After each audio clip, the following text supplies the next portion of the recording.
how to multiply money. So knowing how to multiply your resources will help you build wealth and become financially free.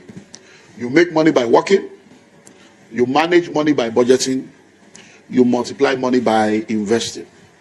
You make money by what? By working, you manage money by budgeting, you multiply money by investing.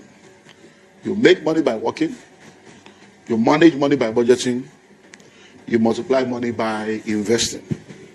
You make money by working, you manage money by budgeting, you multiply money by investing. So to multiply money effectively, you need to differentiate between savings and investments.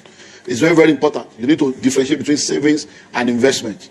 If you are going to multiply money, you don't multiply money by saving. Savings is part of the financial management level, not investment level.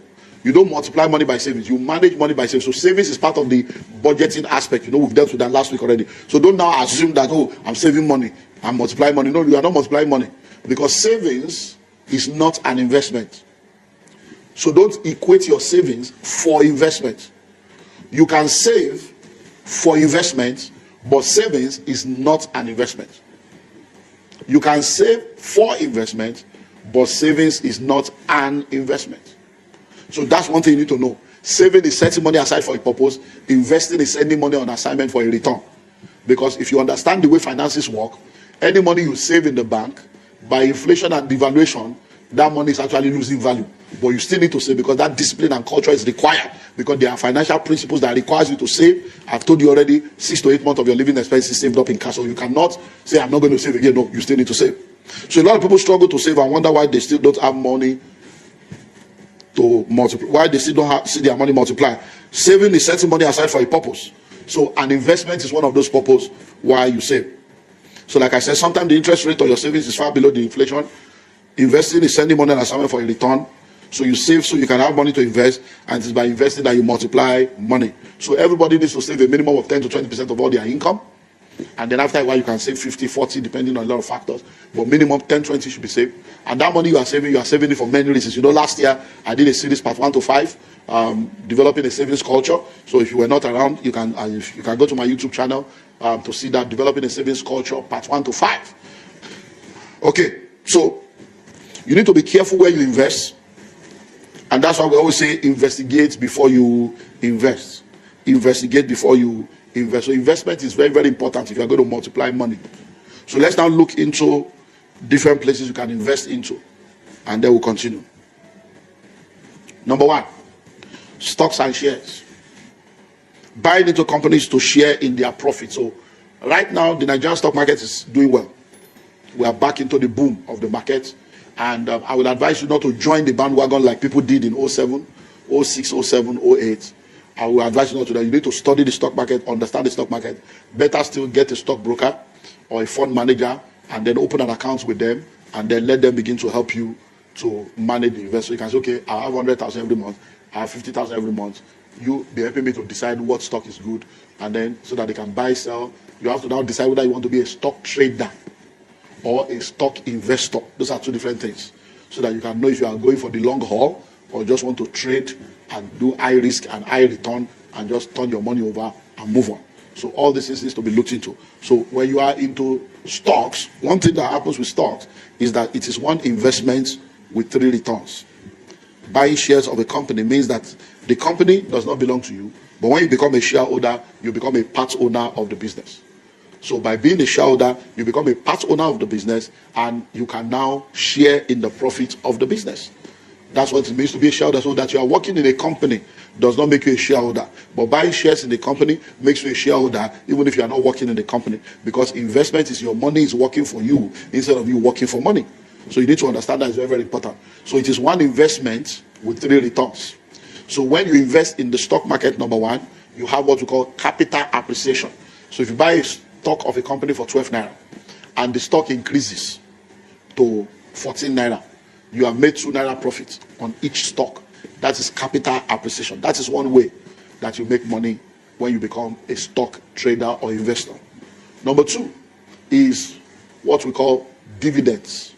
Dividends. Now, dividends means that every year when the company has done their books and they have discovered how much profit they have, they now earmark a portion of their profit to be shared among all the shareholders, and that is dividends. So you make money by capital appreciation. Then number 2, you make money through dividends, and then number 3, you make money through bonus shares. So from time to time, when you are part of a company, they might now say, okay, what we want to do now is for everybody that has shares with us, for every 5 shares that you have, we'll give you 1 free share as a bonus. So you make money in different ways just by investing in the stock market. So if you want to play in the stock market, you can play in the stock market right now, and go and study more about it so that you can begin to invest. And number 2 is properties. Properties. And I don't need to tell you about that. You know that that's one of my passion, because I've learned how powerful real estate is. So investing in real estate to build wealth and get return. And when it comes to real estate, like I've said over and over again, every business on earth is a real estate business. Every business on earth is a real estate business. So you need to invest in real estate. And a city today was a village yesterday. A village today will be a city tomorrow. You don't wait to buy land. You buy land and you wait. Very, very important.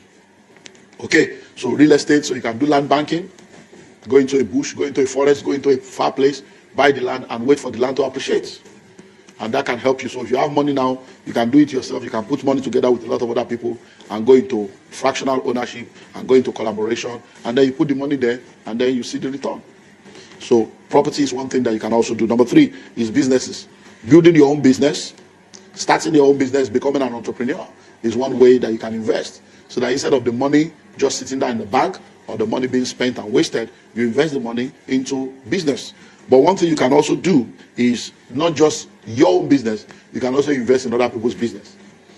And you can become an equity owner, or you can become an angel investor or a venture capitalist, whereby somebody else is the owner of the business, but you own part of the business. Not like buying shares and stuff, but just buying equity, which is the same thing, but it's different in the sense that you are meeting people to say, look, I want to buy into this business. How much can I give you? What can I get from this? So that's one of the, so you have production business, you can go into trading, you can go into farming, you can go into import and export. There's so much in all this that can be done, so much within the value chain that can help you to make money. Number 4 is intellectual properties, coming up with your own inventions, product or services. I believe very strongly in this. I've written over 100 books. I've published 56 of them right now, and I'm still going to be doing, I think 2 more books before the end of the year for another market. And I'm telling you, you can make money by coming up with your own intellectual property. So instead of just being happy that you have a designer bag, a designer shoe, designer handset, designer wristwatch, why not become the designer that people will buy? Why not become the designer that people will be interested in doing business with, or in having your brand name associated with them? Number 4 is intellectual property. Number 5 is internet business, making money online legitimately by automating your business or selling online. There is so much, in fact, a whole lot that can be done online, a whole lot that can be done online. Everybody online is not doing Yahoo. There's so much money in remote work. There's so much money in investing in all kinds of things. And probably before the end of the year, we'll look into, maybe do a series again on, opportunities that you have online that you can take advantage of, so that we can look into that. So these are all some of the things that you can invest into, so that you understand how to, now you know how to make money, you know how not to make money, you know how to make money. You make money by working either for yourself or for somebody else. You know how to manage money by budgeting, and then you multiply money by investing, and now you know different places that you can invest into. So because we still have so many grounds to cover, let's go to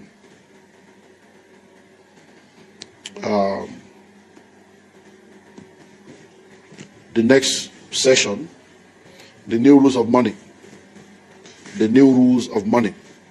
So let's see how far we can go on that, and then we'll continue next week. The new rules of money.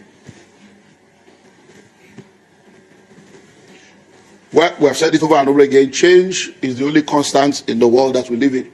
And as the world continues to evolve, we need to understand that the game is the same, but the rules have changed. So if you want to continually be relevant, like I've said over and over again, you need to continue to learn, unlearn, and relearn, and you need to continue to update yourself. If you are not informed, you will be deformed. If you are not inspired, you will expire. If you are not updated, you'll be outdated. If you are not in the know, you cannot be in the flow. What you know determines how far you go, because those who know rule over those who do not know.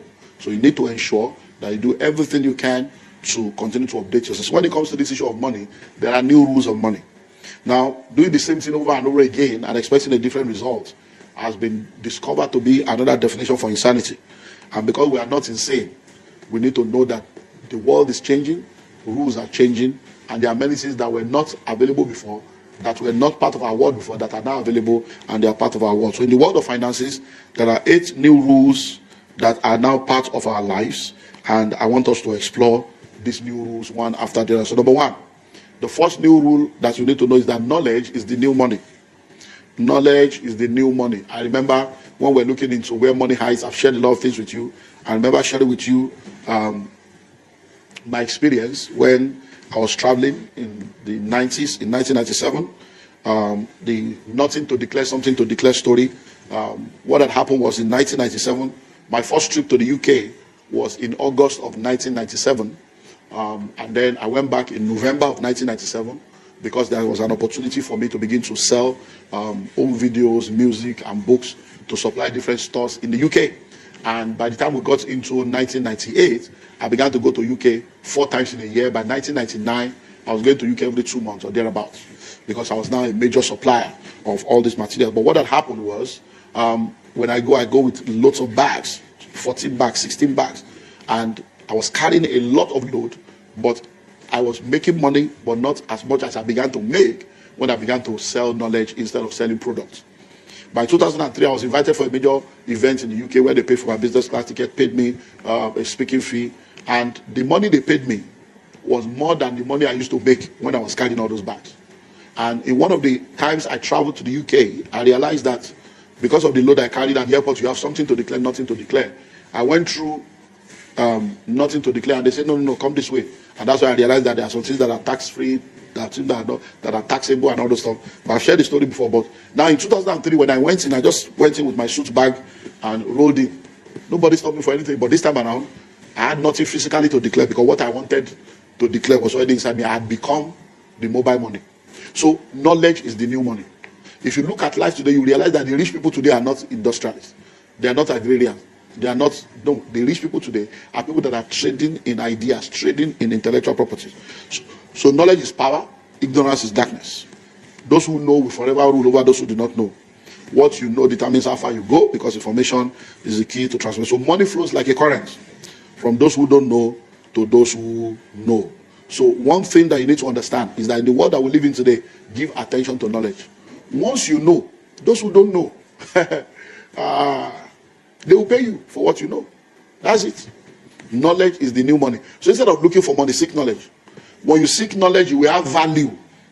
And money flows in exchange for value. What is value? Solving problems, meeting needs, and answering questions. And that's how many people are making money today, because they know what other people don't know. So one major question that people ask me all over the world is, what would you advise someone to invest into the most? I get asked that question by here, and what do you think I should invest into? What do you think I should invest into? And my answer is always the same. Invest in yourself first. Invest in yourself first. Invest in yourself continually. Personal development is a lifetime activity. The day you stop learning, you start dying.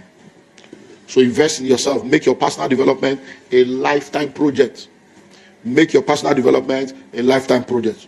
Do it deliberately. Do it intentionally. Do it strategically. Do it consistently. Do it specifically.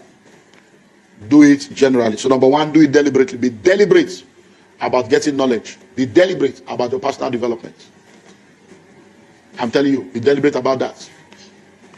Every year, I look for conferences, I look for events that will help me.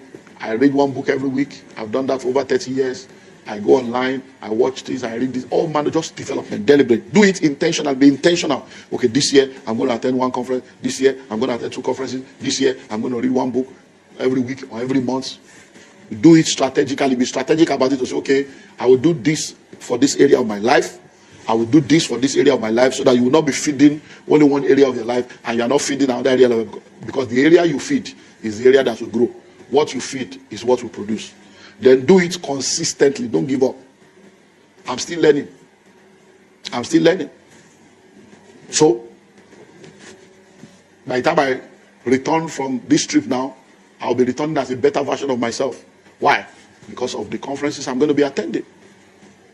I'm not just going to say, oh, I'm going on a mission, and I'm going for a leadership conference where I will also sit down for 3 days. I'm not preaching, I'm sitting down for 3 days learning about 14 different sessions. I'll be there learning. And it's not cheap. So you have to be consistent about it. Then do it specifically to say this is one. Because if I'm going on Lord, I say this one is for holiday, this one is for leisure. If you are going for development, say this is a personal development exercise. So then do it generally to cover all the different areas of your life and all the different things that you handle. No one will plan your life or your future for you without your direct involvement. No one will plan your life or your future for you without your direct involvement. Okay, so let's move into the new rules of love number 2. Learn how to use debt. Learn how to use debt. Learn how to use debt. Many people are in serious dilemma or dilemma due to debt, and their greatest desire is to become debt free. So they don't want to hear anything about debt. I don't want to hear, oh no man nothing, oh no man nothing. However, if you open up to this new rule, you will realize that debt can be more of a leverage than a bondage if you know how to use it. The richest nations on earth have debt. The richest companies on earth have debt. The richest people on earth have debt. So many people don't understand because they're like, how can you say he's the richest man and he's still owing? How can you say it's because there is a difference between good debt and bad debt. So there are 2 major kinds of debt: good debt and bad debt. So when the Bible is saying, oh no man nothing, the borrower is a servant to the lender, it's talking about what? Bad debt, not good debt. In the same Bible, we say, go borrow vessels, empty vessel, not a few. Jesus borrowed the boat of Peter. Jesus borrowed the upper room to do communion. So when you look into the Bible, you will realize that the Bible says, oh no man nothing but. So that means you still owe them but love. You owe them love. So let's look at good debt and bad. So good debt is leverage, while bad debt is bondage. Good debt is any debt you incur for the purpose of investment that brings greater return than the cost of the debt. I remember last year, one of my mentees contacted me when he saw the way prices of goods were going. And he didn't even know it would be as bad as it was this year. And it was like, this building we are building is going to cause a lot of trouble. Prices are changing. We will not be able to meet up. All this off-plan stuff. So I said, but I thought you said you had a line of credit of about $1 billion in the bank that you can borrow up to $1 billion. I said, yes. I said, how much are they asking you to give? What's the interest? He told me. I said, you know that the inflation rate is more than that interest rate now. I said, collect the $1 billion.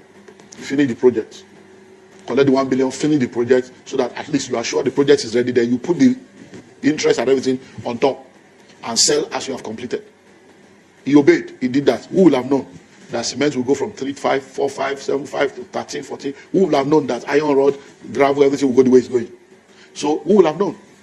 Just by doing that in December, he was able to have money to put everything in place. The project was completed just before end of February. In 2 months, they were able to do a lot, and all the inflation that happened this year now, they were not affected because they had bought cement, paid for everything, and got all the things they needed to get on ground. So good debt is a leverage, while bad debt is bondage. Many of you are working in an organization where there is car loan, interest-free, you didn't collect. You are working in an organization where they give you loan, and they are not collecting interest, so they will be deducting it from your salary, which is actually a way of causing you. It's like you are collecting future money to be able to pay back with the discipline that they will be deducting from your salary. They are not asking you for interest, you didn't collect. Oh no man nothing. Now you are no more working in a place where they can borrow you money. You are now looking for money. So good debt is a leverage, bad debt is a bondage.